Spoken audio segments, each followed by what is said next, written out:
Hey everybody, gonna show you how to make a MAME arcade machine today for around 200 bucks, as long as you can get yourself a cab for cheap. But I thought I'd start off showing you a couple of the other arcade projects I've worked on. This one was just a sit-down poker arcade machine, as you can see, Fever it's called. I just took all the guts out of it, just stripped the monitor out. It wasn't working at all when I picked it up. And Elliot has this now at his place, and we've played it a bunch of times, lots of gun games. Uh, like this one here, Die Hard Trilogy. I had a Namco, what's that thing called? GunCon, and another one there, the blue one.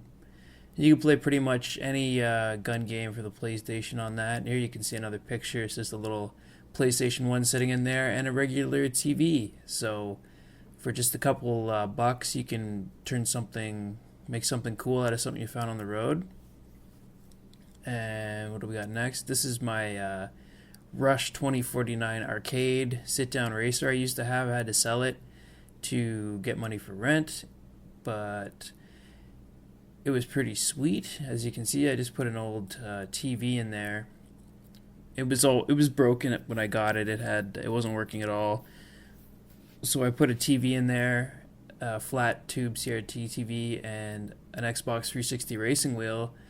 And we wired up all the old speakers and all the old lights and stuff, and you could play it and have lots of fun. It was pretty cool. You could play online, and it was a good time. This is part of the commercial I made for it to try and sell it on my local used selling website.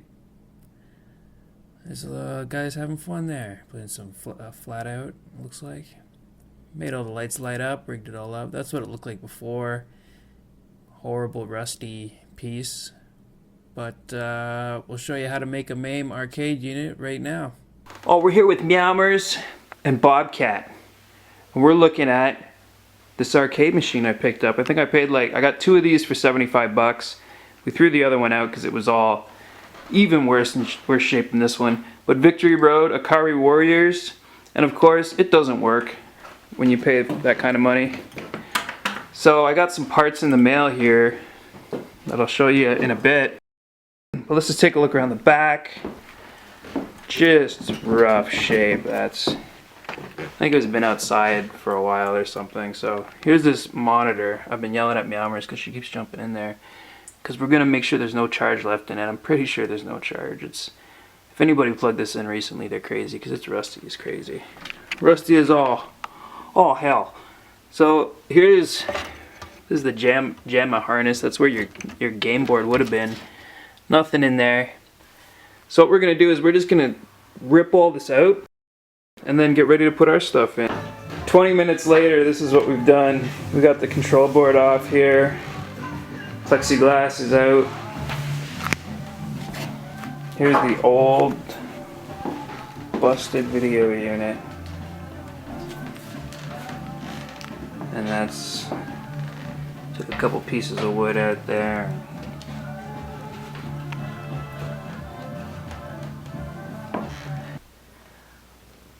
Alright, day 2 of arcade machine build. We got her pretty much all empty. Took out the whole screen. What you want to do is you want to make sure it's not got a charge in it before you take it out, so just make sure there's no juice left in it because you can't get electrocuted. You don't want to.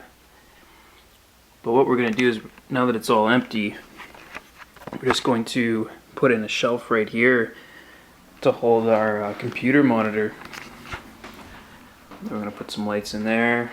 But this is the control board we're working on today. This has been the tough one. You can see it was just these two buttons before when the stick comes out here. So we had to drill a whole bunch of holes to try and get these holes put in where the buttons go. And that was really tough. When I put these are going to be your 4 plus 2 up here because we don't have room for a solid 6 because the stick's going to be under there. But I just noticed now when I put it on that the wood is behind it. We're going to have to cut that wood because that's what the person did with this top button here. You can see they cut out a piece of wood so it fits in. Otherwise you can see the wood. So, messed up there, but we'll just cut a little bit of that wood out. And all our buttons will fit. Alright, so here is the JAMA to USB kit I got off of eBay. This was 60 bucks. To Canada, taxes and shipping included, which is pretty good. Because just this little USB adapter here, just this yellow thing, was 40 bucks on another site, and then all this stuff was like another 40 or so. So what you get is, you get a bunch of buttons, 8 red, 8 yellow, and your player 1 and player 2. And then you get 2 sticks and a bunch of these lights as well that light up the buttons, and that's your switch under there too. And then you get all the wires to put it together. So basically I'm just working on the wiring right now. Try and show you a bit of this here. It was a little confusing for me, but you can see on this side right here, the blue has to go to number 11, and then the rest of these can do their corresponding up and downs. And it actually says right on the bottom in there, right under the plug, it says what each wire does, up, down, left, right. So it was a little confusing until I realized that all the blues have to be connected to 11, and that's the ground that makes them work, and then everything else magically works after that. So what I'm going to do now is get all these buttons rigged up so I can get 8 buttons per, well 6 buttons per player, because that's all we're going to use. And then you just plug it in by USB, and it reads it as a 2-player controller stick. And I got these working already on MAME. It's pretty cool as moving tech end characters of those. Now I just got to get these rigged up for the fight buttons and everything. And player 1, player 2 start as well, so meow. Yeah, we'll check that stuff out soon. Now we're just gonna check it out right now. But here is the wiring job I did. You can take a look at that. 60 bucks on eBay, you get all the buttons, all the sticks, and you get this little piece here that connects by USB. You can see that.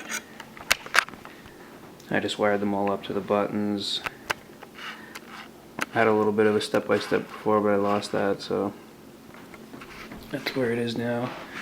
I still need to move the sticks a little bit, do a couple other things. Alright guys, so I got the control panel dropped in.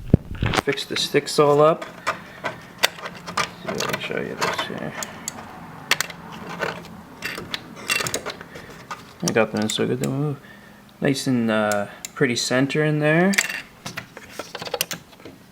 That one's a little easier, but just left it the way it was. They look pretty good. Use this piece of tape here to line up the screen, and a lot of reflection there, but it's pretty lined up for now.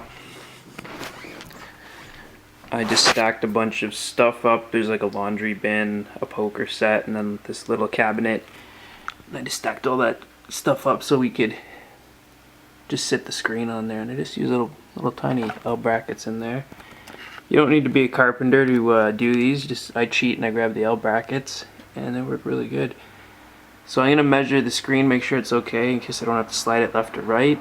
But the rotation and the angle to the plastic and the height is pretty good. So I'm getting ready to take the stuff out and give it a quick shop vac again and turn the camera back on. Alright, screen's lined up. Looking good. And I got my marquee light that I put up there. For some reason I can't take the marquee off. It's right into the bezel of the wood, so I had to stick the light back here, and I'm going to put a piece of wood just across here to block the light from coming in on behind your screen. So we're going to do that right now. Got the screen all in there looking good. Just going to shine up the plexiglass and drop it in. Looks nice and sleek in there. So here it is, guys. I got it pretty much all together. Still a couple final touches to do, but it's 98% finished. I even put the speakers on the side here. Just gave them a little mount. Needs to be cleaned up in there, obviously. We're just making sure it all works. And this was the old screen that was in there, all rusty and busted up. No good anymore. But I put my marquee board in there. It's keeping it all nice and dark in there. And I'll show you a little virtual fighter.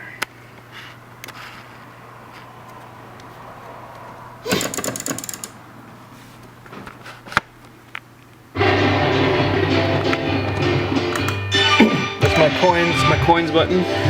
Turn it down a little bit. Coins, player 1.